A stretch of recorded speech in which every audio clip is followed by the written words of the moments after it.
In Hantemuizen komt met kwatten een bijzonder leer-, ontwikkel- en moetingscentrum. Dit centrum brengt onderwijs, opvang en bibliotheek bijna onder één dak. Stichting Atlanta, Stichting Kinderopvang Friesland en de bibliotheek hebben haar handtekening gezet onder de intentieverklaring voor dit bijzondere en unieke project.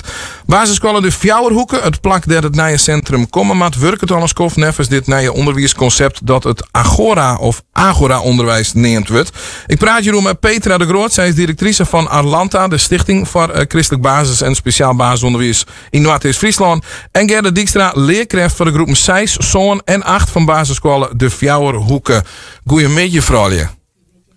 Ja, Agora-onderwijs. Het draait om autonomie, zeggen ze dan, nieuwsgierigheid, persoonlijke groei. Geen vaste schoolvakken, leren vanuit eigen vragen en uitdagings. Petra, dus geen rekenen en taal meer? Nee, zo zit het niet. Agora-onderwijs is persoonlijk leren. Vrijheid, maar geen vrijblijvendheid. Ja. Dus de basisvakken zullen altijd aangeboden worden. Ja, ja, het is we blijven een basiskwallen. Dus bij moeten leren rekenen, ze moeten leren lezen, spelling. Alleen nog de rest, als het ware, kist op een heel andere manier aanbieden. Dat ben volle meer gemotiveerd worden om zelf te leren, zelf dingen te ontdekken.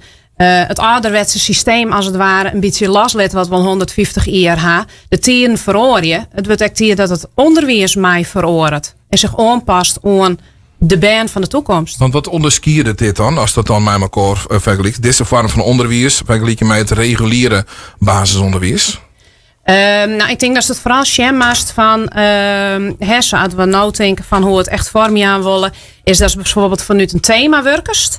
En dat bij zelf aan jou maar wat willen we nou eigenlijk hier over leren? En dat onze taak als leerkracht dus net is van ik bepaal wat je hem leren moet en ik stop dat erin en we gaan hem toetsen en dat is eigenlijk het onderwijs, zodat we eigenlijk al binnen. Maar dat bij zelf betekent van hey, wij lezen mijn talenten, wat wil ik ontdekken en hoe wil ik die dingen onderzoeken? Maar ik bijvoorbeeld presenteren, aan ouders letten, aan elkaar, mij elkaar leren en van elkaar leren. Je hebt dit nog al even, zei hoe volle hier dat al dan? Nou, wie werk je nou de Naita? Wie ben vorig jaar start met IPC. Dat is een curriculum wat eigenlijk een heel mooi tussenstap voor u wijzen kan richting het volledig werkje via Agora. Ja, wat zoekt u steeds op? Nou, we zijn nu 1,5 jaar bezig met IPC. En IPC is natuurlijk iets wat op meer scholen voorkomt. Dat zegt Ger ook heel goed. En dit gebruiken we als opstapje. Want wat is echt het verschil? Wij zijn echt gewend allemaal om echt sturing te geven. En nu komt het vanuit het kind. En dan weer even aanhakend op jouw eerste vraag. Het is niet zo als je als kind zegt, nou ik hoef niet te leren lezen. Dat wij dan zeggen, nee, goed plan. Dus het is altijd, daarin zul je altijd wel wat blijven sturen. Ja. Maar het is veel meer vanuit het kind. Minder leerkracht gestuurd. Nou, je zit zelfs al dus dan ik in je berichtje wat je hem naar boeten sturen. Ze werk je met coaches om persoonlijke challenges dan. Nou, dat stukje, wij stoten het dan hoe haast wat er dan ijs komt, Gerda. Dan had ze het echt oer in dat principe als het even van Hege ambitieus dan, de welbekende helikopterview. Dat ze het haar over 4 inspirerende vrouwen. Het wetenschappelijke, het maatschappelijke, het spirituele, sociaal-ethische, keuzzinnige vrouw. En toen dacht ik, ben weer in het nog net veel te nuchter voor. Nou, dat is wel mooi, want mijn collega en ik die zeiden ik was van ja, inderdaad, ben we er net te nuchter voor. Maar eigenlijk al die 4 onderdelen, dat juist nou eigenlijk ook al in de dagelijkse praktijk. Alleen nog beneemst het net op die manier. Zodra het weer het spiritueel jaren, dan hebben we daar namelijk al een beeld bij. Ja. Maar wie binnen bijvoorbeeld gewoon een christelijke squallen. Dus het is echt on us als kwallen om zelf te bepalen van hoe jouwen wij on die 4 gebieden invulling. En wat past op het plak waar u squallen zit, wat past bij u baan en de bevolking die ter wennet. Is dit dan koppelen trouwens onchristelijk onderwijs of onder squallen mij een uitvoering voor leeuwen? Of kan dat voor elke? Nee, het kan voor elke soort onderwijs. Ja. Maar wat wij heel belangrijk vinden, dat zeg jij terecht, Gerda. Wij zijn geen school in Utrecht. Wij zijn geen school in Amsterdam. Want daar zitten de dichtstbijzijnde. Wij zijn de Fjouwerhoeken. En wij willen er zijn voor ons een meanskip. Ja. Dus daar passen we steeds alles op aan. Nou, dat reken je in de taal, dat zit dus goed, dat is er nog steeds. Toch ben we in Nederland wel van kwaliteit. We willen het al goed hebben. We gaan onderwijsinspectie, we gaan kaders, daar moet je maar voldoen. Door als leerkracht, door mag verzwaren dat alles erin zit volgens bepaalde puntjes. Door als directrice mag verzwaren dat de organisatie goed is. Hoe past dit zich gewoon dan bij elkaar? Want ik kan me voorstellen dat dat wat nijzik voor hun is. Hoe is het borgd? Nou ja, ook net als elke andere school moeten wij voldoen aan de inspectiekaders.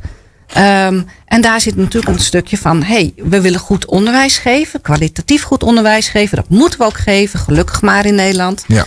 En daarin is het steeds kijken van hoe borg je dit. Je kunt het met persoonlijke dossiers van kinderen doen. Dus het is meer op persoonlijk vlak en niet op schoolvlak. Maar wij nemen ook nog steeds de verplichte toetsen af. Niet de allemaal. CITO of de, wat is het belangrijk alweer? Wij nemen IPA af. IPA, ja.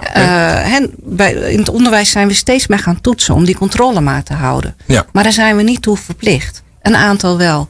Dus op die manier gaan wij dat inrichten. Daarnaast hebben wij een coachingsmaatje. Dat is Hub 030 in Utrecht. Die zijn al heel ver. Die hebben hem helemaal al staan. Daar is inspectie ook geweest. En wij weten dus van hoe met hun samen te werken. Wat kunnen we daarvan meenemen in onze situatie. En wat zei inspectie? Inspectie was even spannend toen ze daar kwamen. Dat is altijd spannend natuurlijk. Okay. En inspectie was daar heel tevreden. Okay. Inspectie wil namelijk zien dat je goed onderwijs geeft. Dat je kinderen uitdaagt in hun leren. Zij vragen niet van ons om alles heel secuur te documenteren. Zij willen gewoon zien, heb jij zicht op ontwikkeling? En dat kun je op heel veel verschillende manieren doen. Ja. Je mag een rondje die je op je squallen. Je mag een heel leuk filmpje maken. Ik wil daar even een stukje van Jerre letten. Want je mag een aantal leerlingen vragen hoe hun ideale squallenverhaal eruit zag. Een videoreportage zorgen we en Jerre we dus hoe dat er volgens die band uitziet. Even een liedfragment. We hebben een lange glijbaan dan. Een trampoline. En dan mogen ze ook nog spelletjes uitzoeken. Als het regent buiten. En dat je vanmiddags een tosti kan bakken. Zeersbeestjes en vlinders. En een koala. En een lammetje.